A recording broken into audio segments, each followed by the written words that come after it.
Chapter 19 to 22। अगर आप सबको मेरा ये स्टोरी पसंद आ रहा हो तो अपने भर कर लाइक कमेंट और शेयर कर दे।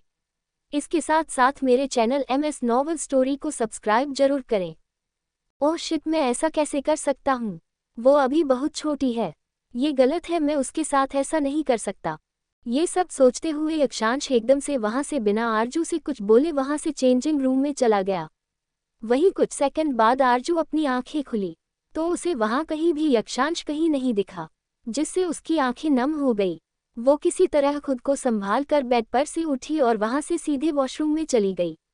आरजू वॉशरूम में जाकर डोर लॉक कर वहीं फर्श पर बैठ गई और बिलक बिलक कर रोने लगी। आरजू काफी देर तक वॉशरूम में बैठी बस रोती रही। उसके आंखों से आंसू रुक ही नहीं रहे थे। वो आज खुद को बिखरा हुआ महसूस कर रही थी। ऐसा लग रहा था जैसे वो अब जीना नहीं चाह रही हो। बार बार उसे यक्षांश का ही चेहरा याद आ रहा था।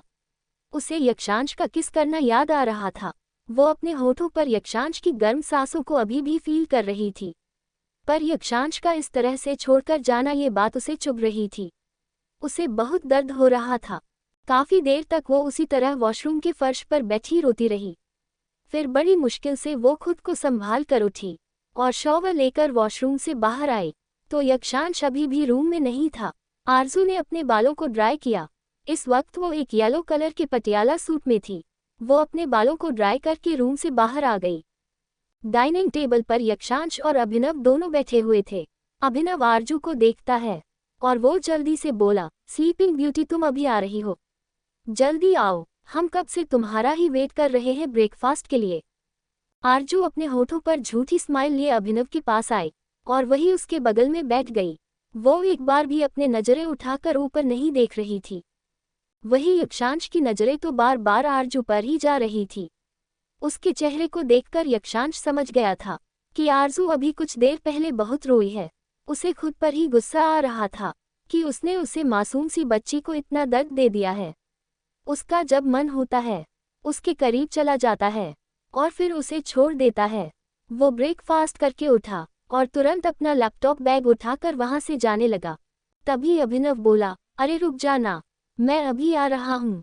इतना कहते हुए उसने भी जल्दी से ब्रेकफास्ट किया और फिर आरजू की तरफ देखते हुए बोला, स्लीपिंग ब्यूटी, तुम्हें कोई ज़रूरत हो तो कॉल कर देना। फिर खुश होते हुए बोला, ओह नो, मैं तो भूल गया, तुम्हें तो मैंने फ़ोन दिया ही नहीं, 1 मिनट। इतना कहते हुए वो सामने रखे लैंडलाइन की तरफ दिखाता है और फिर बोला, तुम यहाँ से कॉल करना और मैंने अपने फ़ोन में ये नंबर सेव कर लिया है, तो तुम अगर कुछ नहीं भी बोलोगी तो भी मैं समझ जाऊंगा कि तुम्हारा कॉल है और मैं जल्दी से आ जाऊंगा। आरजू ने बस अपनी पलकें झपका दी। फिर अभिनव आरजू को अपना ख्याल रखने का बोलकर वहां से चला गया। अचानक ही आरजू की नज़र यक्षांश पर गई, जो कि उसे देख रहा था, तो आरजू ने तुरंत अपनी नज़रें नीचे झुका ली। यक्षांश समझ गया कि आरजू उससे नाराज है, पर वो बिना कुछ बोले अभिनव के साथ ऑफिस के लिए चला गया। रास्ते में अभिनव यक्षांश की तरफ देखते हुए बोला, यार तू ऐसे सड़ा सा मुंह बनाकर क्यों रहता है? तूने एक बार भी आरजू से बात भी नहीं की। तुम दोनों एक ही रूम में रहते हो, तुम दोनों के बीच कुछ बातें होती भी है या नहीं? यक्षांश, जो कि अपने फोन में लगा हुआ था, वो अभिनव की बात सुन उसकी तरफ देखता है, फिर बिना कुछ जवाब दिए वापस से फोन की तरफ देख स्क्रॉल करने लगा। वो अभिनव की बातों को पूरी तरह से इग्नोर करते हुए पूछा, तुमने पता लगाया जो काम मैंने तुमसे कहा था? अभिनव कंफ्यूजन के साथ तुरंत पूछा, कैसा काम? क्या पता लगाना है? यक्षांश उसे घूर कर देखता हुए बोला, मैंने तुझसे कहा था ना कि आरजू की इन्फॉर्मेशन निकालने के लिए। निकलवाई तूने आरजू की इन्फॉर्मेशन?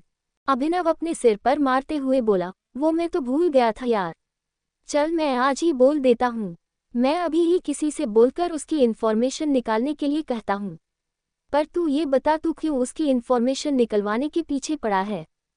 यक्षांश ने उसे घूर कर देखा और फिर सामने की तरफ देखते हुए बोला, वह इसलिए ताकि उसे उसके घर पहुंचा सकूं। मुझे और ज़्यादा दिन उसे अपने घर पर रखने का कोई शौक नहीं है। यक्षांश भले ही ये बोल रहा था, पर उसके दिल में एक हलचल सी मची हुई थी, जिसे यक्षांश ने पूरी तरह से इग्नोर कर दिया।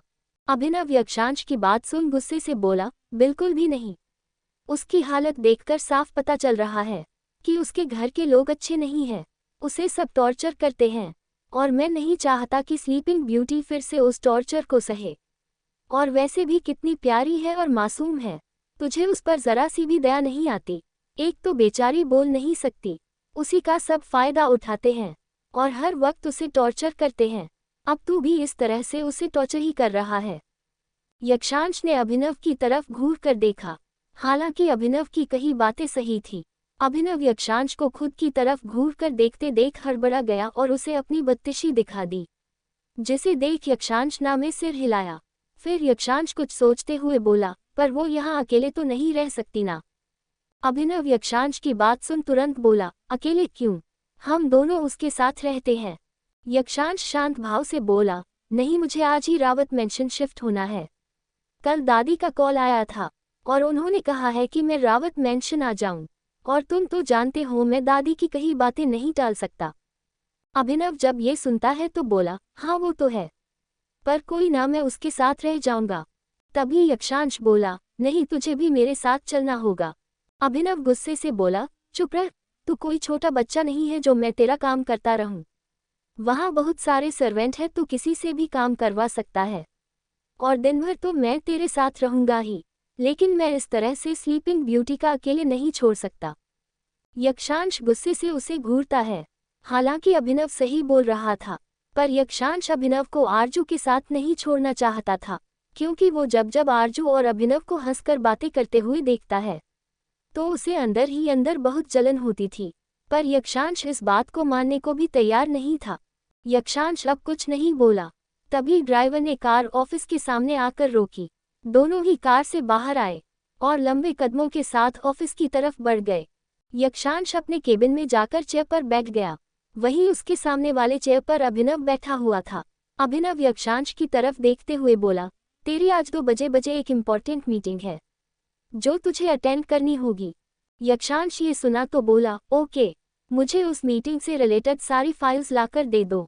अभिनव ने ये सुना तो तुरंत ही अपनी गर्दन को हाँ में हिलाकर केबिन से बाहर चला गया। कुछ देर बाद यक्षांश अभिनव के दिए फाइल को बैठकर अच्छे से रीड कर रहा था। उसी समय केबिन का डोर ओपन हुआ। यक्षांश को लगा कि शायद अभिनव होगा, इसलिए उसने ध्यान नहीं दिया और उसी तरह फाइल की तरफ अपनी नजरें गड़ाए हुए बोला, यार अभिनव, मेरे लिए कॉफी ला देना। वह बात सुनकर वो शख्स बाहर चला गया। कुछ देर बाद वो अपने हाथों में कॉफी लिए अंदर आया। यक्षांश बिना देखे उस कॉफी को उठाकर पीने लगा और बोला, नाइस कॉफी अभिनव। तभी वो शख्स चलते हुए यक्षांश के बिल्कुल करीब जाकर खड़ा हो गया। यक्षांश ने जैसे ही ये फील किया, वो अपने नज़र ऊपर उठाकर देखता है तो सामने खड़े शख्स को देख उसका चेहरा एकदम सख्त हो गया। अभी उसके सामने कोई और नहीं, मिताली खड़ी थी, जो कि अपने होठों पर सिडक्टिव स्माइल लिए यक्षांश को ही देख रही थी। यक्षांश मिताली को अपने सामने देख अभी उससे कुछ बोलता, उससे पहले ही मिताली एकदम से यक्षांश के गोद में बैठ गई और उसके गले में अपने दोनों बाहों को लपेट ली। ये देखकर यक्षांश की आंखें गुस्से से लाल हो गई। वो अपने दांत पीसते हुए गुस्से से बोला, मिताली तुम यहाँ हटो मेरे ऊपर से। पर मिताली भी कहाँ उतरने वाली थी। वो एकदम से यक्षांश के चेहरे की तरफ बढ़कर उसके होठों पर जबरदस्ती किस करने की कोशिश करने लगती है, लेकिन यक्षांश सही समय पर अपने चेहरे को दूसरी तरफ फेर लिया। तभी मिताली यक्षांश के गालों पर अपने होंठ चलाने लगी। मिताली के होठों को अपने गाल पर फील करते ही यक्षांश का गुस्सा बढ़ गया। वो अपने हाथों की मुट्ठी बनाए बैठा था। वो एकदम से उसने मिताली के हाथ को पकड़ा और उसे खुद से दूर धकेल दिया, जिससे मिताली मुंह के बल फर्श पर जा गिरी। वो अपने आंखें बड़ी किए यक्षांश की तरफ देख रही थी। वही यक्षांश उसे गुस्से से लाल आंखों के साथ घूरे जा रहा था। उसे इतने गुस्से में देख मिताली एक पल के लिए डर गई। फिर अपने डर को इग्नोर कर वो यक्षांश से बोली, बेबी तुमने मुझे धक्का दिया। मुझे अपनी मिताली को, जिससे तुम बेइंतहा मोहब्बत करते हो। तुम ये सब नाटक क्यों कर रहे हो बेबी? मुझे अच्छे से पता है तुम मुझसे आज भी बेइंतहा प्यार करते हो, तो फिर ये सब क्यों कर रहे हो? मुझे पता है तुम मुझसे नाराज हो ना, क्योंकि मैं तुम्हें छोड़कर उस विक्रम के पास चली गई थी। पर बिलीव मी, मैं अब विक्रम के पास नहीं जाऊंगी। तुम बस एक बार मुझे माफ कर दो बेबी। हम फिर से पहले की तरह प्यार से रहेंगे। ये बोलते हुए मिताली एक बार फिर से उठी और यक्षांश की तरफ बढ़ने लगी। वही यक्षांश को अब बहुत ही ज्यादा गुस्सा आ रहा था। वो मिताली को दूर धकेलते हुए बोला, मेरे करीब आने की कोशिश भी मत करना। फिर उसने वहीं रखे टिश्यू पेपर को निकाला और उससे अपने पूरे चेहरे को बुरी तरह से रगड़कर साफ करने लगा। इस वक्त उसे घिन सा महसूस हो रहा था। वो अपने घिन भरी नजरों से मिताली की तरफ देख रहा था। वही मिताली हैरानी से आंखें बड़ी किए यक्षांश को देख रही थी। उसे तो यकीन ही नहीं हो रहा था कि ये वही यक्षांश है जो उसके एक टच से ही खुशी से पागल हो जाता था और उसके करीब आने के बहाने ढूंढता रहता था। आज वो उसके इस तरह से छूने पर खुद को साफ कर रहा है। मिताली को बहुत तेज गुस्सा आ रहा था। वो अपने हाथों की मुट्ठी बना ली। वह अपने मन ही मन बोली, ये सब सिर्फ उस 2 कौड़ी की बेजुबान लड़की के कारण है ना। मैं उस बेजुबान लड़की को नहीं छोड़ूंगी। उसे तो मेरे हाथों मरना ही होगा। अगर वो नहीं आए होती तो आज मेरे और यक्षांश के बीच ये दूरियां ना होती। हम दोनों फिर से एक हो गए होते। पर कोई बात नहीं, आज नहीं तो फिर कभी जल्द ही मैं यक्षांश को तो अपना बना कर ही रहूंगी और उस गूंगी लड़की को पहले मैं रास्ते से हटाऊंगी। मिताली ऐसा गुस्से से मन ही मन बोल रही थी और यक्षांश की तरफ देखे जा रही थी। तभी यक्षांश गुस्से से बोला, खड़े खड़े मेरा मुंह क्या देख रही हो, निकलो यहाँ से अभी के अभी। गेट लॉस्ट, अदरवाइज मैं अभी गार्ड्स को बुलाकर तुम्हें धक्के मारकर यहाँ से निकलवा दूंगा। मिताली को यक्षांश पर बहुत गुस्सा आ रहा था। वो गुस्से से अपने दांत पीसते हुए कुछ सेकंड तक वही खड़ी उसे घूरती रही। फिर अपने पैर पटक कर रूम से बाहर चली गई। वही यक्षांश चेयर पर आकर बैठा, लेकिन अब उसका मूड ऑफ हो चुका था। उसे बहुत तेज गुस्सा आ रहा था। उसने अपने चेहरे को काफी देर तक रब किया, जैसे मानो मिताली की छून को अपने चेहरे पर से मिटाना चाह रहा हो। वो अपनी आंखों को बंद किए चेयर पर पीछे की तरफ सर किए बैठ गया। आंखें बंद करते ही उसकी आंखों के सामने आरजू का मासूम सा चेहरा आ गया, जिसे याद कर यक्षांश के होठों पर अनायास ही स्माइल आ गई। उसे आरजू को किस करना याद आया तो उसकी स्माइल और गहरी हो गई। अचानक से उसे कुछ याद आया और वो तुरंत ही अपना फ़ोन लेकर किसी को कॉल कर कुछ ऑर्डर दिया। फिर मुस्कुराते हुए बोला, भले ही मैं दूर रहूंगा, लेकिन अब इस कारण मैं तुमसे कुछ तो कनेक्ट करके रहूंगा। लेकिन ना जाने क्यों मेरा मन तुमसे दूर जाने का नहीं कर रहा है। मैं दूर तो जा रहा हूँ, लेकिन मेरा मन तो सिर्फ तुम्हारे पास ही रहेगा। यक्षांश काफी देर तक आरजू के बारे में सोचता रहा और फिर वो इन सब चीजों को पूरी तरह से इग्नोर कर वापस से अपना फाइल उठाकर उसे चेक करने लगा। कुछ देर बाद उसे मीटिंग के लिए जाना था। अभिनव उसके केबिन में आया और उसे मीटिंग को अटेंड करने के लिए बोला। फिर दोनों ही वहां से कॉन्फ्रेंस हॉल की तरफ बढ़ गए। यक्षांश कॉन्फ्रेंस हॉल में पहुंचकर सेंटर चेयर पर बैठ गया। उसी समय विक्रम भी वहां आया और यक्षांश को इस तरह से हेड चेयर पर बैठा देख गुस्से से अपने हाथों की मुट्ठी बना लिया।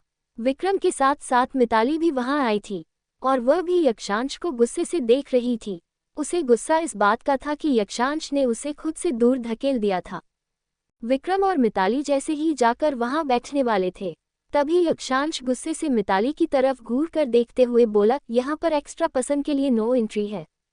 विक्रम जब ये सुनता है तो तुरंत बोला, ये मेरी गर्लफ्रेंड है, उसके साथ ही साथ अब से यह मेरी सेक्रेटरी भी है। विक्रम की बात पर यक्षांश हंसते हुए बोला, अच्छा तो तुमने अपने लिए सेक्रेटरी अपॉइंट कर लिया। हम मुझे बताया भी नहीं। तुम्हें पता है ना कि मैं ही इस कंपनी का मेन मालिक हूँ और मेरी मर्जी के खिलाफ यहाँ एक पत्ता भी नहीं हिल सकता। फिर तुमने इतना बड़ा डिसीजन कैसे ले लिया? विक्रम गुस्से से चिल्लाते हुए बोला, अपने हद में रहो यक्षांश, वरना तुम नहीं जानते कि मैं क्या कर सकता हूँ। दूसरों की प्रॉपर्टी पर अपना हक जमाए बैठे हो और खुद को मालिक बोल रहे हो। मैं क्या हूँ, कैसे बैठा हूँ, ये तुम्हें बताना मैं जरूरी नहीं समझता, पर ये मेरा हक है और ये मेरी जगह है। ये मुझे किसी को बताने की जरूरत नहीं है। अब अपनी गर्लफ्रेंड को लो और यहाँ से दफा हो जाओ। यक्षांश गुस्से से विक्रम पर तेज आवाज में चिल्लाते हुए बोला। विक्रम को यक्षांश पर बहुत गुस्सा आ रहा था। वो गुस्से से लाल आंखों के साथ उसे घूर रहा था। वही यक्षांश अभी भी शांत भाव से उसकी तरफ देख रहा था और अपने आंखों से ही उसे मिताली को कॉन्फ्रेंस हॉल से बाहर ले जाने का इशारा करता है। ना चाहते हुए भी विक्रम को यक्षांश की बात माननी पड़ती है। मिताली ये सब कुछ देख गुस्से से जल रही थी। उसने अब ठान लिया था कि अब वो यक्षांश को हर हाल में सबक सिखा कर रहेगी।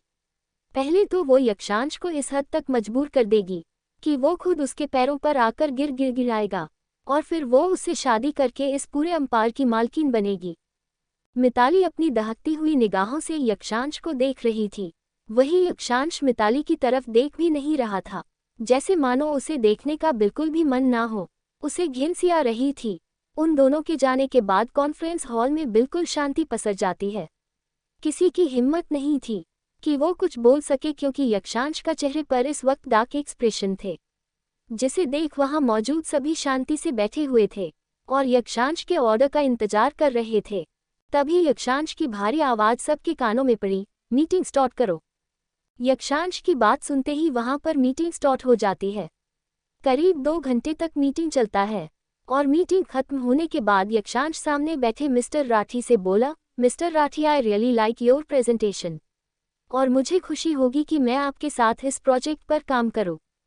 मिस्टर राठी ने जब ये सुने तो उनके चेहरे पर बड़ी सी स्माइल आ गई और वो खुश होते हुए बोले, thank you so much mister Rawat, मुझे भी आपके साथ काम करने में बहुत ही खुशी होगी।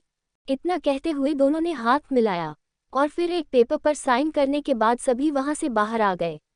यक्षांश भी वहां से सीधे अपने केबिन में आया और चेयर पर आकर पूरी तरह से लीन होकर बैठ गया। एक बार फिर से उसे मिताली का उसके करीब आना, उसके साथ जबरदस्ती किस करने की कोशिश करना याद आ गया, जिससे उसका गुस्सा फिर से बढ़ने लगा। वो अपने हाथों के मुट्ठी बनाए बैठा हुआ था और धीरे धीरे उसका गुस्सा बढ़ते जा रहा था। उसी समय उसके केबिन के डोर पर नॉक हुआ। यक्षांश अपनी भारी आवाज में बोला, कम इन। उसका असिस्टेंट अंदर आया और एक बॉक्स यक्षांश की तरफ बढ़ाते हुए बोला, सर ये जो आपने ऑर्डर किया था। यक्षांश ने उस बॉक्स को लिया और बोला, ये बॉक्स मुझे नहीं देना है बेवकूफ़, ये मेरे अपार्टमेंट में डिलीवर करो और वहाँ के एक सर्वेंट को सब कुछ बता देना। ये सुनते ही उसका असिस्टेंट जल्दी से अपना सिर हाँ में हिलाया और तुरंत ही केबिन से बाहर चला गया, क्योंकि वो यक्षांश की आवाज़ सुन समझ गया था कि उसका बॉस बहुत गुस्से में है। पर फिर वह बाहर आकर बोला, थैंक गॉड मैं बच गया, वरना आज तो मेरी जॉब की आखिरी दिन था। इतना कहते हुए उसने जल्दी से एक आदमी को बुलाया और उसे उस बॉक्स को पकड़ाते हुए बोला, ये बॉक्स सर के अपार्टमेंट में डिलीवर कर दो। असिस्टेंट की बात सुन वो आदमी तुरंत ही वहां से चला गया। वहीं यक्षांश अपने केबिन में बैठा हुआ था और अभी भी उसका मूड बिल्कुल भी ठीक नहीं था। तभी उसका फोन बजने लगा। उसने बिना नंबर देखे कॉल पिक किया और भारी आवाज में बोला, हेलो। दूसरी तरफ से अनामिका रावत की आवाज आई, कैसे हो मेरे बच्चे, आ रहे हो ना आज अपनी दादी के पास। यक्षांश जो कि बहुत गुस्से में था, वो अपनी दादी की आवाज सुन खुद के गुस्से को कंट्रोल करने लगा। फिर एक गहरी सांस लेते हुए बोला, जी दादी। यक्षांश की बात सुनकर अनामिका रावत खुश हो गई और बोली, ओके मैं तुम्हारा बहुत ही बेसब्री से इंतजार कर रही हूँ, जल्दी से आजा मेरा बच्चा। दादी की इतनी प्यारी आवाज़ सुन यक्षांश के चेहरे पर शांत एक्सप्रेशन आ गए और वो बड़े शांत भाव से बोला, ठीक है दादी मैं आ जाऊंगा। फिर अनामिका रावत ने कॉल कट कर दिया। वो अपने मूविंग चेयर पर बैठी हुई थी और उनके मन में अभी बहुत कुछ चल रहा था। वही उनके रूम से गुजर रही रीना जी अनामिका रावत की बातें सुनते ही वह गुस्से से आग बबूला हो उठी। वो अपने दांत पीसते हुए बोली, क्या वो 2 कौड़ी का लड़का आज इस रावत मैंशन में रहने के लिए आ रहा है? मैं उसे यहाँ नहीं रहने दूंगी, क्योंकि ये मैंशन सिर्फ मेरे बेटे का है। मैं उसे किसी और का होते हुए नहीं देख सकती। उन्होंने फ़ोन उठाकर किसी को कॉल किया। दूसरी तरफ से उनके हस्बैंड की आवाज़ आई, हाँ बोलो रीना क्या बात है? रीना जी गुस्से से बोली, सुना है आपकी माँ का प्यारा पोता घर आ रहा है आज। रीना जी की बात सुन मिस्टर रावत जी हैरान हो गए और उनके मुंह से निकला, क्या वो घर आ रहा है? रीना जी गुस्से से अपने दांत पीसते हुए बोली, तो क्या मैं आपसे उर्दू में बोल रही हूँ? मैंने अभी अभी आपकी माँ की बातें सुनी। वो अपने प्यारे पोते से बात कर रही थी कि जल्दी से घर आ जा बेटा, जैसे उसके बिना मेरी जा रही है ये। मिस्टर रावत को भी बहुत तेज गुस्सा आया। वो गुस्से से दांत पीसते हुए बोले, पहले ही वो इस ऑफिस पर अपना कब्जा जमा चुका है और अब वो उस मेंशन पर भी कब्जा जमाने आ रहा है। मैं ऐसा बिल्कुल भी नहीं होने दूंगा। रीना जी एक सरकास्टिक स्माइल के साथ बोली, तो आप कर भी क्या लेंगे? अपना ऑफिस तो बचा नहीं पाए, जिसे आप इतने सालों से खुद चला रहे थे। आज जिस चेयर पर आपको या फिर हमारे बेटे को बैठना चाहिए, वहां पर वो 2 कौड़ी का लड़का आकर बैठ गया और हम चाह कर भी कुछ नहीं कर पाए। तो इसी तरह वह घर में भी आकर राज करेगा और इस बार भी आप कुछ नहीं कर पाओगे। इतना कह रीना जी तुरंत कॉल कट कर दी। वो इस वक्त गुस्से से जल रही थी। वही यक्षांश के अपार्टमेंट में आरजू यक्षांश के रूम में बेड पर लेटी हुई आराम कर रही थी। अचानक ही रूम के डोर पर नॉक की आवाज आई। डोर की आवाज सुनकर आरजू उठकर बैठ गई और वो धीमी कदमों से बेड से नीचे उतरकर धीमे कदमों से चलते हुए डोर के पास गई। आरजू ने डोर ओपन किया तो सामने वहां एक सर्वेंट खड़ी थी। वो अपने सिर को नीचे झुकाए धीमी आवाज में बोली, मैम ये आपके लिए सर ने भेजा है। आरजू चुपचाप से उससे बॉक्स को ले लेती है। फिर वो सर्वेंट वहां से चली गई। आरजू आकर बेड पर बैठी और अजीब नजरों से बॉक्स को देखने लगी। फिर वो बॉक्स ओपन करती है तो उसमें एक ब्रांडेड लिमिटेड एडिशन का फ़ोन था। इतना महंगा और हाई क्वालिटी का फ़ोन देख आरजू हैरान रह गई। भले ही आरजू बहुत अच्छे फैमिली की नहीं थी, लेकिन वो अपने हाथ में पकड़े फ़ोन को देख समझ जाती है कि ये बहुत महंगा फ़ोन है। वह अपनी आंखें बड़े किए मन ही मन बोली, अभिनव जी को इतना महंगा फ़ोन देने की क्या ज़रूरत थी? मुझे कौन सा बात करना है? मुझे तो सिर्फ मैसेज करना है, तो कोई भी सिंपल सा फ़ोन दे देते। मैं अभी इस फ़ोन का यूज़ नहीं करूँगी और अभिनव जी जब आएंगे तो मैं उन्हें ये फ़ोन वापस कर दूँगी और बोल दूँगी कि आप मुझे कोई सस्ता सा सिंपल सा फ़ोन दे दे। आखिर मैं इतना महंगा फ़ोन लेकर क्या ही करूँगी? ये सोचते हुए आरजू ने फ़ोन को वापस से बॉक्स में पैक कर दी और एक साइड रख दी। तभी अचानक फ़ोन रिंग करने लगा। फ़ोन के रिंग करने की आवाज़ सुन आरजू चौंक गई। उसने बॉक्स ओपन करके फ़ोन निकाला तो उस पर फ्लैश हो रहे नाम को देख वो पढ़ने लगी। इसमें लिखा था यक्षांश रावत। ये देख आरजू समझ नहीं पाई, क्योंकि वो अभी तक यक्षांश का नाम नहीं जानती थी। पर फिर कुछ सोचते हुए उसने कॉल पिक कर लिया। दूसरी तरफ से यक्षांश की भारी आवाज़ आई, फ़ोन पसंद आया तुम्हें? इस आवाज़ को सुनते ही आरजू को समझते देर नहीं लगा कि फ़ोन पर इस वक्त कौन है। आरजू कैसे कुछ बोलती, वो चुप थी। अचानक ही यक्षांश को एहसास हुआ कि आरजू तो कुछ बोल नहीं सकती, तो फिर वो दोबारा बोला, ये फ़ोन मैंने तुम्हारे लिए भेजा है, अब से तुम इसे यूज़ करना, और मैंने उसमें अपना और अभिनव का नंबर सेव कर दिया है।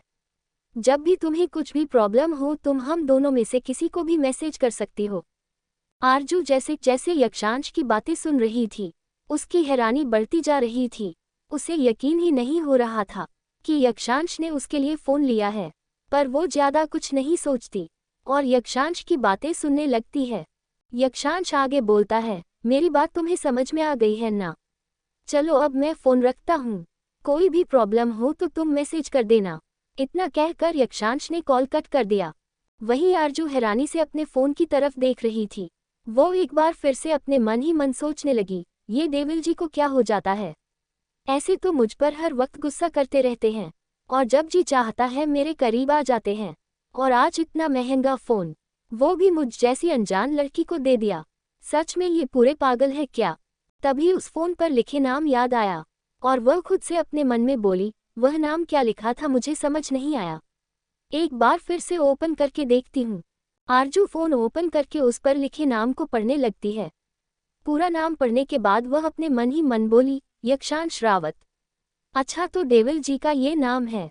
वहीं दूसरी तरफ यक्षांश की चेहरे पर इस वक्त हल्की सी स्माइल थी। जहां वो कब से इतना बेचैन था, उसे अंदर ही अंदर गुस्सा महसूस हो रहा था। वो अब थोड़ा अच्छा फील कर रहा था। भले ही आरजू ने फ़ोन पर कुछ नहीं बोला था, लेकिन उसके एहसास को उसने फील कर लिया था। यक्षांश समझ नहीं पा रहा था कि वह धीरे धीरे आरजू का होते जा रहा था, पर वो अभी इस बात को मानने को तैयार नहीं था। उसे बस यही लग रहा था कि शायद आरजू भोली भाली मासूम है, इसलिए वह उसके मासूमियत के कारण उसकी तरफ खींचा जा रहा है। अब देखना यह था कि यक्षांश को कब अपने प्यार का एहसास होता है। शाम के समय यक्षांश ऑफिस से बाहर निकलता है और तुरंत अपनी कार में जाकर बैठ जाता है।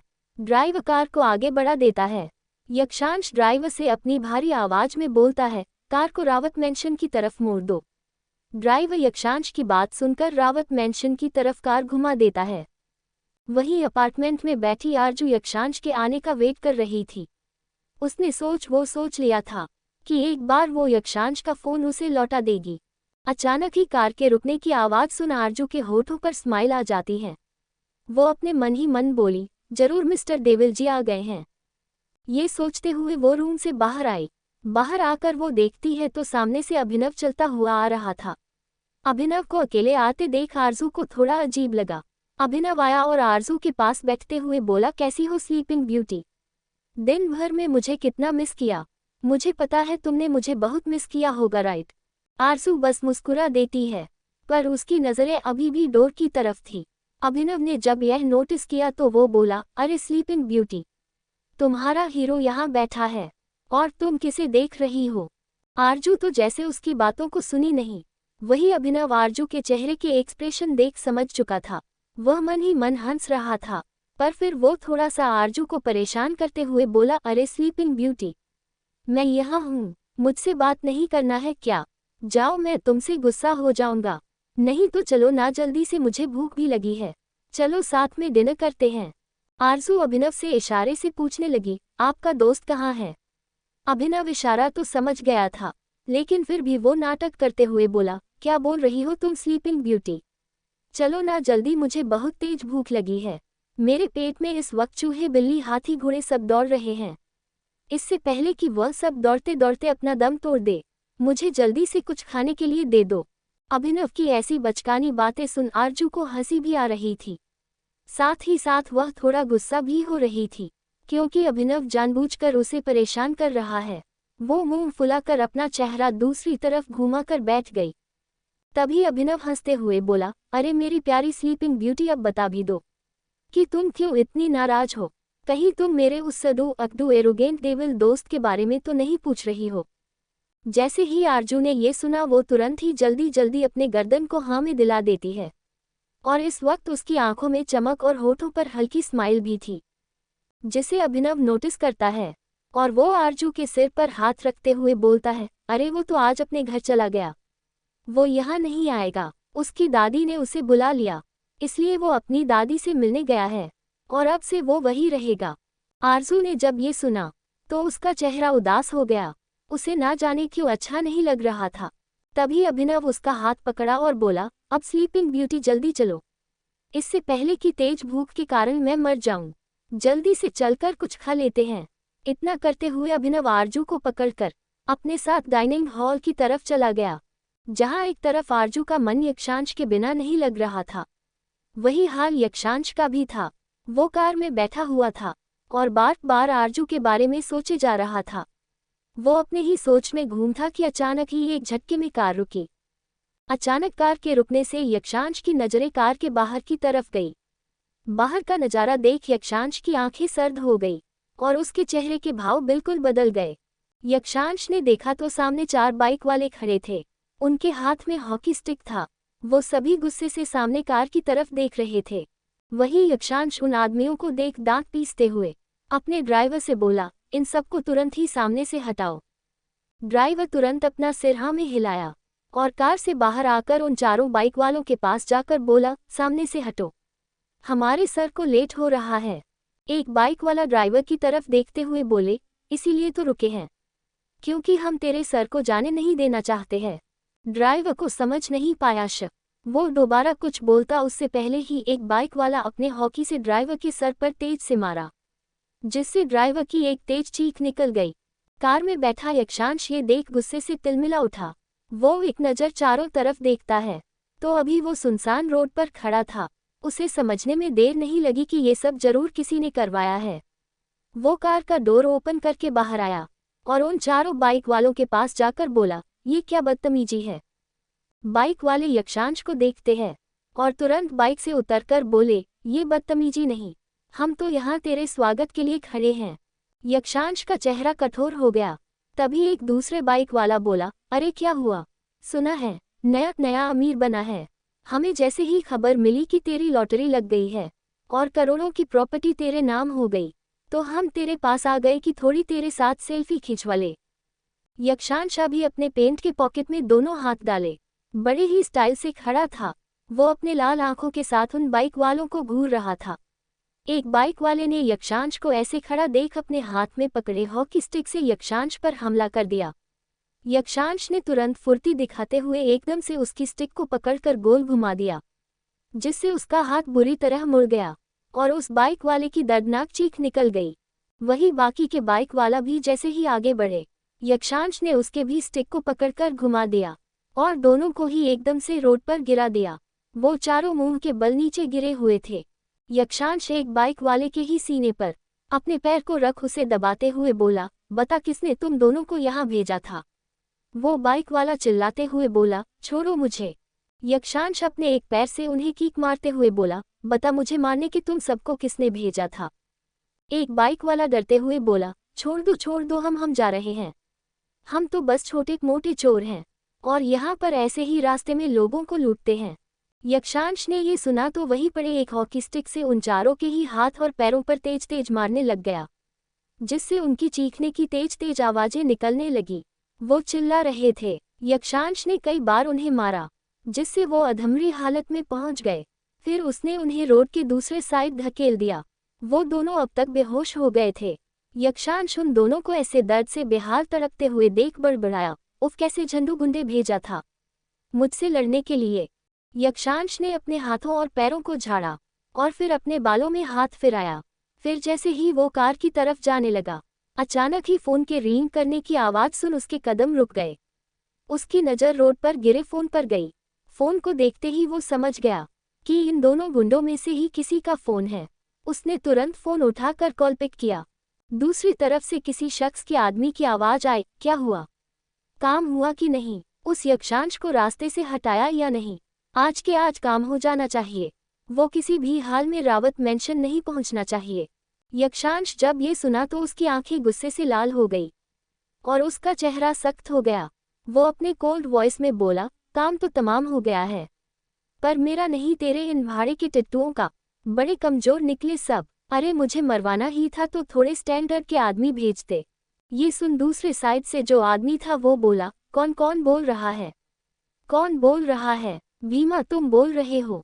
भीमा। लेकिन जब उसके आदमी की आवाज नहीं आई तो फोन पर दूसरे साइड वालों आदमी चिल्लाते हुए बोला, कहाँ है मेरे आदमी? कौन बोल रहे हो तुम? यक्षांश अपनी खतरनाक आवाज में बोला, the secret billionaire of Yakshansh Rawat.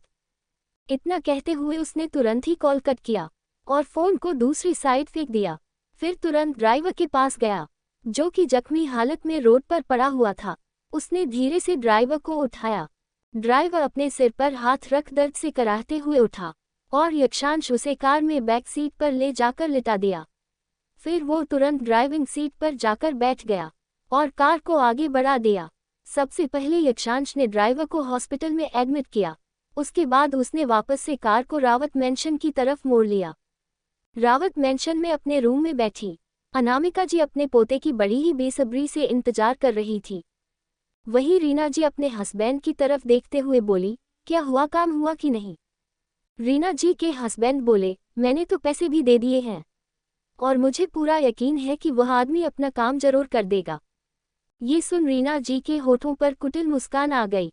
वो खुश होते हुए बोली, अच्छा है, अब उस यक्षांश नाम के बला से छुटकारा मिलेगा।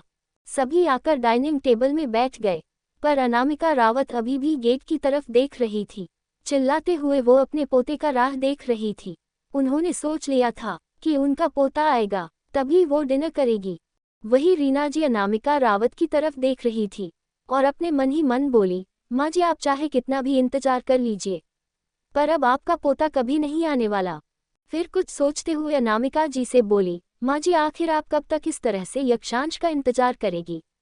आप कुछ खा लीजिए, क्योंकि आपको दवा भी तो लेना है और जब यक्षांश आएगा तो वो डिनर कर लेगा। रीना जी के हस्बैंड भी अपनी माँ की तरफ देखते हुए बोले, हाँ माँ आप क्यों इतना परेशान हो रही है? हो सकता है शायद आज यक्षांश आए ना, उसे कोई जरूरी काम आ गया हो। अनामिका जी बोली, नहीं मुझे अपने पोते पर पूरा विश्वास है। उसने मुझसे कहा था कि वो आज आएगा तो जरूर आएगा। वही तब तक विक्रम भी आकर बैठा और जैसे उसे पता चला कि यक्षांश यहाँ आने वाला है, वो गुस्से से तिलमिला उठा। वो अपनी दादी से कुछ बोलता उससे पहले ही रीना जी उसे आंखों से ही शांत रहने का इशारा कर देती है, जिससे विक्रम खुद के गुस्से को कंट्रोल किए हुए बैठा था, पर उसे ये बर्दाश्त नहीं हो रहा था कि यक्षांश यहाँ रहे। वही रीना जी तो ये सोचकर खुश हो रही थी कि यक्षांश अब आएगा ही नहीं।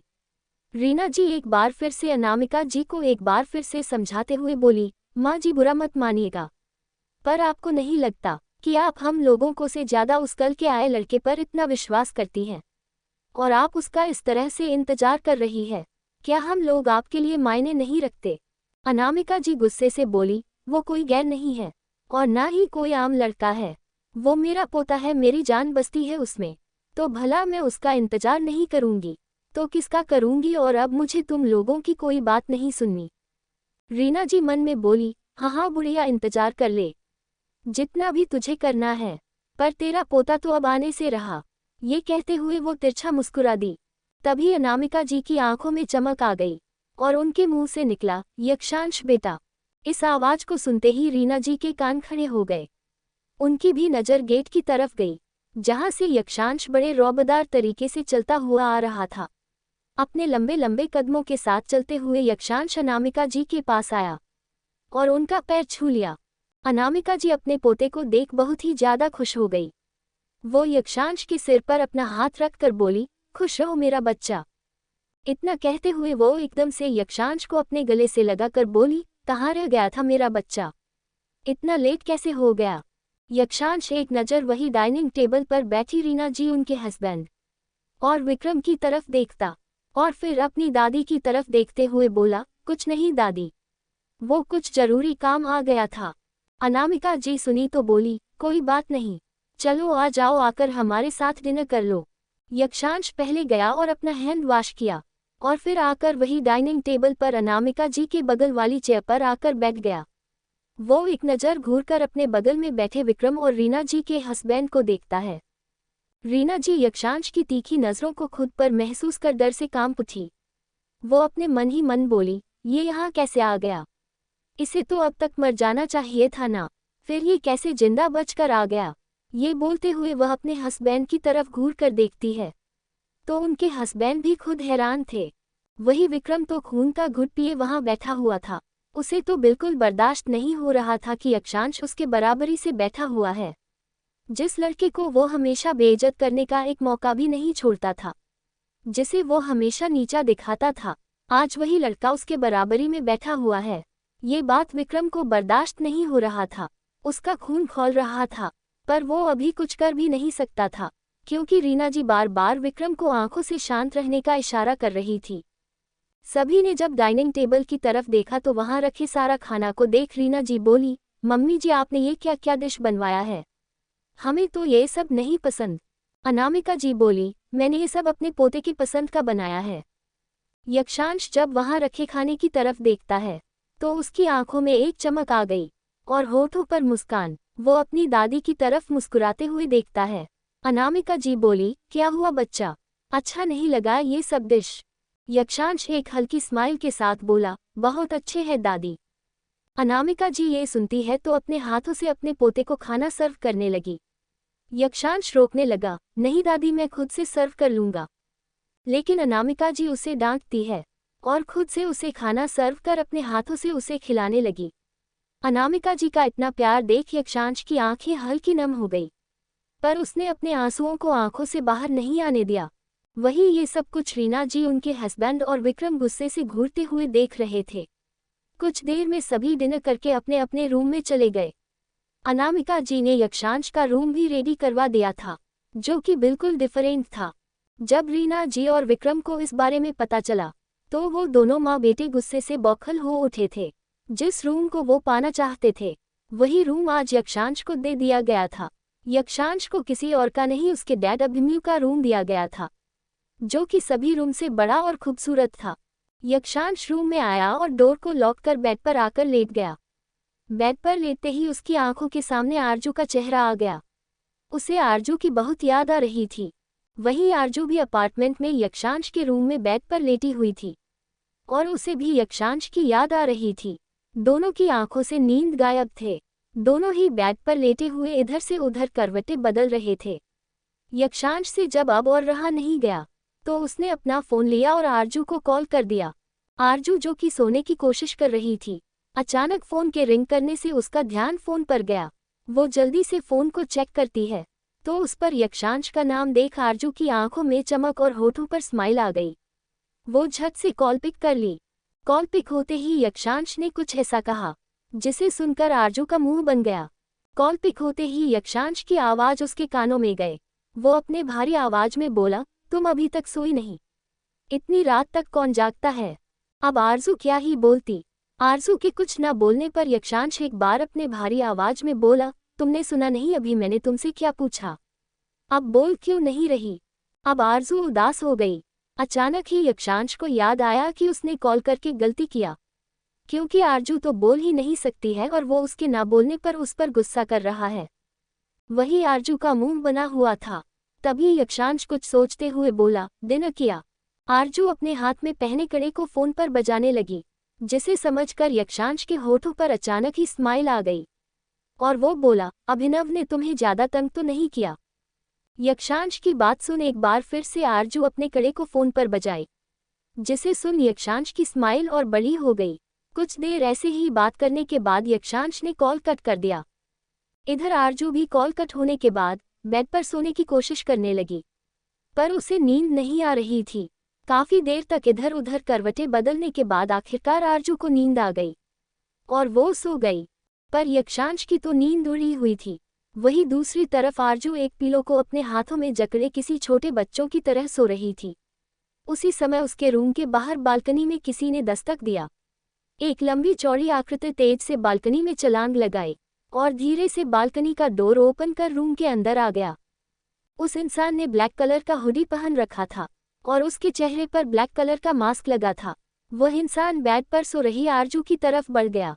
उसकी तीखी नजरें आरजू को बड़े ही गौर से ऊपर से लेकर नीचे तक देख रहे थे और आरजू को इस तरह सोते देख उस इंसान के होठों पर तिरछी स्माइल आ गई। वह इंसान काफी देर तक इसी तरह खड़े होकर आरजू की तरफ देखता रहा। आरजू अपने हाथों में पिलो को लिए बड़े ही आराम से सो रही थी। वो सोते हुए और भी ज्यादा प्यारी लग रही थी। उसकी बालों की लंटें उड़कर उसके सॉफ्ट गालों को छू रहे थे।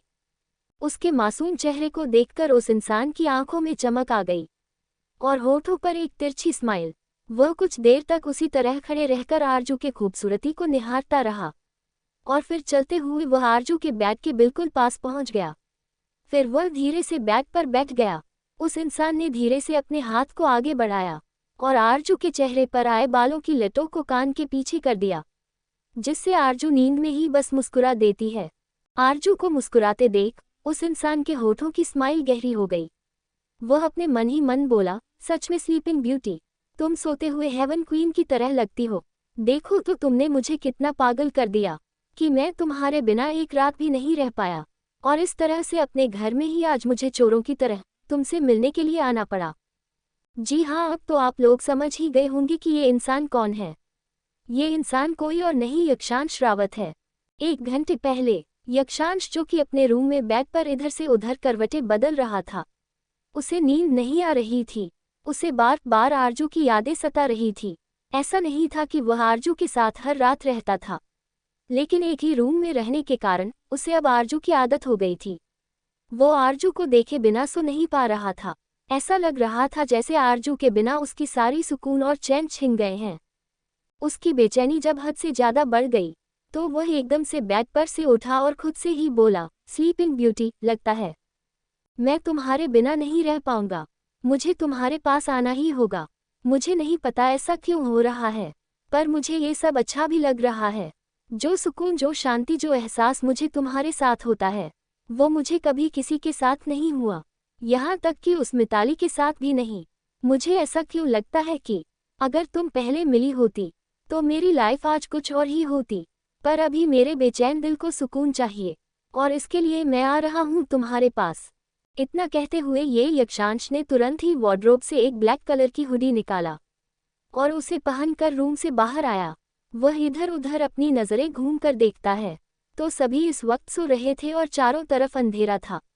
वह बिना लाइट ऑन किए ही उसी तरह मेन गेट के पास पहुंचा और गेट का डोर ओपन करके बाहर आ गया।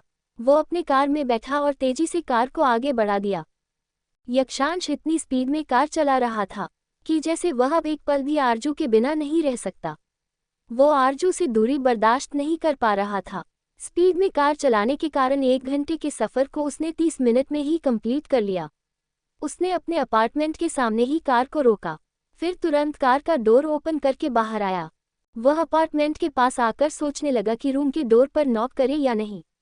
फिर कुछ सोचते हुए वो कुछ सोच उसके होठों पर एक रहस्यमयी मुस्कान आ गए। वो तुरंत बैक साइड गया और वहां से छलांग लगाते हुए डायरेक्ट आरजू के बालकनी में पहुंच गया। यक्षांश वहां बैठा बस एकटक आरजू को ही देखे जा रहा था। आरजू अभी गहरी नींद में थी। यक्षांश की नजरें आरजू के हाथों में पकड़े पिलो पर गए, जिसे देख उसकी आंखें सर्द हो गई और सर्द निगाहों से वो उस पिल्लों को घुरे जा रहा था। उसे देख पता चल रहा था कि वो आरजू की बाहों में उस पिलो को बर्दाश्त नहीं कर पा रहा था। वो एकदम से आरजू की तरफ झुकता है और उसके हाथ से पिलो को उसे छुड़ाता है और फिर उसे रूम के एक कोने में फेंक देता है। ऐसे पिल्लों के छीनने से आरजू की नींद कच्ची हो गई। वह इधर उधर छटपटा रही थी, जैसे मानो कुछ ढूंढ रही हो। यक्षांश ने जब उसे इस तरह से देखा तो वह एकदम से आरजू के बगल में जाकर लेट गया, जिससे आरजू यक्षांश को कसकर पकड़ लेती है और एक बार फिर से आरजू के होठों पर स्माइल आ गई। जहां अभी कुछ सेकंड पहले उसके चेहरे पर परेशानी के भाव आ गए थे, वहीं अब उसके चेहरे पर एक शांति दिखाई दे रही थी और उसे एक रिलैक्स सा महसूस हो रहा था। वो यक्षांश बिल्कुल से चिपक कर अपना सिर उसके ऊपर रखकर सो गई। जैसे ही यक्षांश ने आरजू की भारी सांसों को खुद पर महसूस किया तो वह अपनी नज़र नीचे झुकाकर देखता है तो आरजू को गहरी नींद में सोता देख यक्षांश मुस्करा उठा। उसने धीरे से अपने हाथों से उसके गालों को सहलाया और बोला, स्लीपिंग ब्यूटी सो रही हो? पर कोई बात नहीं, मैं हूं ना, मैं तुम्हारी शैतानियों को झेल लूंगा। इतना कह वह मुस्कुराया और आरजू को कसकर अपनी बाहों में भर लेता है। यक्षांश की नजरें अभी ऊपर सीलिंग की तरफ थी। वह लगातार सीलिंग को घूरे जा रहा था और आज जो कुछ भी हुआ वह सब कुछ उसके आंखों के सामने आने लगा। वह सब कुछ सोचते हुए खतरनाक आवाज में बोला, बहुत शौक है ना मुझसे उलझने का। बहुत जल्द मैं इसका हिसाब दूंगा मिसेज रीना रावत। अपने कहर के रास्ते में हाथ डाला है तो अब अपने अंजाम के लिए भी रेडी हो जाए। ये कहते हुए यक्षांश की आंखें बहुत ही खतरनाक लग रहे थे। अगर अभी कोई नॉर्मल इंसानों उसे देखता तो डर के कारण उसके हार्ट अटैक आ जाता है। फिर यक्षांश की नजरें आरजू पर गई, जो कि अपने चेहरे को उसके सीने पर रब कर रही थी। ये देख यक्षांश के होठों पर स्माइल आ गई, जहां अभी कुछ सेकंड पहले उसके आंखों में एक खतरनाक एक्सप्रेशन थे, वही अब उसकी आंखें बिल्कुल शांत झील की तरह हो गई थी। अब उसमें आरजू के लिए बेपनाह मोहब्बत दिखाई दे रहे थे। वह काफी देर तक आरजू के चेहरे की तरफ देखता रहा और फिर करवट बदलकर उसे अच्छे से अपने बाहों में ले लिया। आरजू की तरफ देखते हुए ही यक्षांश की आंखें कब भारी होने लगी, उसे पता भी नहीं चला और वह नींद के आगोश में चला गया। अगली सुबह सूरज की किरणें विंडो से छनते हुए बेड पर सो रही आरजू के चेहरे पर पड़ती है तो आरजू धीरे धीरे अंगड़ाइयां लेते हुए अपनी आंखें खोलती है। इस वक्त उसकी होठों पर बड़े ही प्यारी सी स्माइल थी। वह इस वक्त बहुत अच्छा महसूस कर रही थी। उसे देख साफ पता चल रहा था कि जैसे उसकी रात बहुत ही अच्छी गई है, पर न जाने क्यों उससे कुछ अजीब सा लग रहा था। वह रूम में चारों तरफ अपने नजरें घूमकर देखने लगी, जैसे मानो वह किसी को ढूंढ रही हो। उसे अपने अंदर से एक अलग ही खुशबू आ रही थी। ये खुशबू जैसे उसके लिए फैमिलियर थी, पर वह समझ नहीं पा रही थी कि ये किसकी खुशबू है। उसे ऐसा लग रहा था जैसे रात में कोई उसके आसपास था, कोई उसे अपनी बाहों में लेकर सोया था, पर अभी उसके पास कोई भी नहीं था। यक्षांश अब तक यहाँ से जा चुका था। आरजू काफी देर तक उसी तरह बेड पर बैठी अपनी नजरों को चारों तरफ घुमाकर किसी को ढूंढ रही थी। वह अपने मन ही मन बोली, मुझे ऐसा क्यों लग रहा है कि जैसे कल रात मेरे साथ कोई और भी था, पर ऐसा कैसे हो सकता है? अगर कोई होता तो अभी भी दिखता, पर यहाँ तो भी कोई नहीं है। वह खुद के ही अपने सिर पर चपत लगाते हुए बोली, मैं भी ना उल्टा सीधा सोचती रहती हूँ। चल आज उठकर जल्दी से फ्रेश हो ले। इतना कहते हुए आरजू बेड से नीचे उतरी और वहां से सीधे वॉशरूम में चली गई। कुछ देर में वो शावर लेकर वॉशरूम से बाहर आई। वह अभी अपने गीले बालों को टॉवल से सुखा रही थी। आरजू जो अभी मिरर के सामने खड़े होकर अपने बालों को बना रही थी, तभी उसके रूम का डोर नॉक हुआ। नॉक की आवाज सुन आरजू डोर की तरफ बढ़ी। तभी बाहर से अभिनव की आवाज आई, हेलो स्लीपिंग ब्यूटी, क्या तुम अभी तक सो रही हो? अभिनव की आवाज सुन आरजू मुस्कुरा देती है। वह तुरंत जाकर डोर ओपन करती है तो सामने खड़ा अभिनव अपने चेहरे पर बड़ी सी स्माइल लिए बोला, गुड मॉर्निंग स्लीपिंग ब्यूटी, कैसी गई रात? अच्छी रही थी? अच्छी थी या नींद आई या नहीं तुम्हें? आरजू भी बड़ी सी स्माइल के साथ बस अपने गर्दन को जल्दी जल्दी हिला देती है। अभिनव एक पल के लिए चौंक गया। उसे तो लगा था कि आरजू यक्षांश को याद कर करके पूरी रात ढंग से सो नहीं पाएगी, लेकिन उसे देखकर तो साफ पता चल रहा था कि जैसे उसकी रात बहुत अच्छी से गई है, उसने बहुत अच्छी नींद ली है। अभिनव खुद से ही बोला, ये क्या है?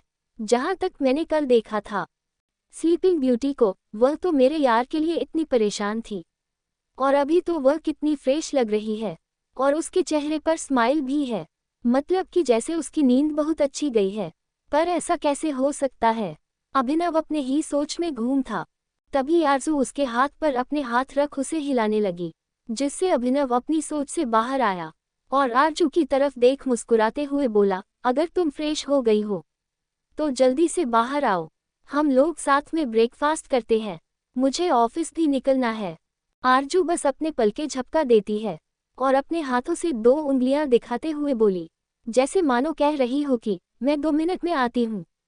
अभिनव समझ गया और मुस्कुराते हुए वहां से चला गया, पर वो अभी भी अपने सिर को खुजाते हुए यही बड़बड़ा रहा था कि ऐसा कैसे हो सकता है, स्लीपिंग ब्यूटी इतने आराम से कैसे सो सकती है। कुछ देर में आरजू भी रूम से बाहर आई और डाइनिंग टेबल पर जाकर बैठ गई। अभिनव भी उसके सामने बैठा हुआ था। वह हंसते हुए बोला, ये देखो स्लीपिंग ब्यूटी, आज मैंने तुम्हारे पसंदीदा ब्रेकफास्ट बनाया है। आरजू की नज़र जब ब्रेकफास्ट पर गई तो उसका मुंह बन गया, क्योंकि आज एक बार फिर से ब्रेड और बटर थे। आरजू को मुंह बनाए देख अभिनव को हंसी आ गई, क्योंकि उसे अच्छे से पता था कि आरजू को ब्रेड बटर नहीं पसंद। तभी वह एक बोल ओपन करता है। जैसे ही आरजू की नज़र उसे बोल में गई, उसकी आंखों में चमक आ गई, क्योंकि उसे बोल में पोहा बना हुआ था। अभिनव हंसते हुए बोला, ये तो पसंद है ना तुम्हें? आरजू जल्दी जल्दी अपने गर्दन को हिला देती है और फिर पोहा को एक प्लेट में सर्व कर खाने लगी। अभिनव ये देख मन में ही बोला, जैसी भी है बहुत प्यारी है, और मेरे दोस्त के लिए तो बिल्कुल परफेक्ट है। वही रावत मेंशन में अभी सभी डाइनिंग टेबल पर बैठे हुए थे। यक्षांश भी अपनी दादी के बगल वाले चेयर पर बैठ बड़े ही एलिगेंट तरीके से ब्रेकफास्ट कर रहा था। विक्रम उसे घूरकर देख रहा था। वो यक्षांश को इतने एलिगेंट तरीके से ब्रेकफास्ट करते देख हैरान था। वह अपने मन ही मन बोला, ये 2 कौड़ी का इंसान, जिसे कल तक ढंग से खाने के लिए मेहनत भी नहीं कर पाता था, वह आज इतने एलिगेंट तरीके से कैसे ब्रेकफास्ट कर सकता है? क्या ये वही है या फिर उसके भेष में कोई और है? विक्रम को बहुत हैरानी हो रही थी। आखिर विक्रम को क्यों हैरानी हो रही थी? क्या सच में यक्षांश की जगह पर कोई बहरूपिया जानने के लिए सुनते रहे मिस्टीरियस बिलियनेयर हस्बैंड? अगर आप सबको मेरा ये स्टोरी पसंद आ रहा हो तो अपने भर भर कर लाइक, कमेंट और शेयर कर दे। इसके साथ साथ मेरे चैनल MS नॉवल स्टोरी को सब्सक्राइब जरूर करें।